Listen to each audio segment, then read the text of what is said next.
అమ్మ ప్రేమ చూపెడుతుంది, కానీ నాన్న కూడా ప్రేమ చూపెడితే నువ్వెక్కడ చెడిపోతావని ఆ ప్రేమంత గుండెల్లో దాచుకొని బయటికి కాస్త గంభీరంగా కనబడతానండి నాన్న. అది గుడిలో పోయిన విగ్రహం పూజించిన పూజారి కాళ్ళకు నమస్కారం పెడతాం, కానీ సాక్షాత్తు జన్మనిచ్చిన అమ్మ నాన్న కాళ్ళకు మాత్రం నమస్కారం చేయం. అది ఇంత చేస్తున్నా, ఇంత కష్టపడుతున్నా, మీకోసమే కష్టపడుతున్నాడు. ఇంత కష్టపడుతూ మిమ్మల్ని కాలేజీకి పంపిస్తుంటే కాలేజీలో వచ్చి నిజంగా మనం ఎంతవరకు చదువుతున్నాం, ఆ నాన్న కోసం ఎంతవరకు చదువుతున్నాం ఒకసారి ఆలోచించండి.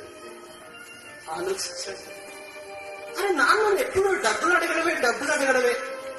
ఎవరో ఫోన్ కొన్నారని మనం ఫోన్ తీసుకుంటాం, మరి నాన్న దగ్గర డబ్బులు ఉన్నాయా లేవో ఒక్కసారి ఆలోచించాం. అడుగుతాం. అన్నం తిన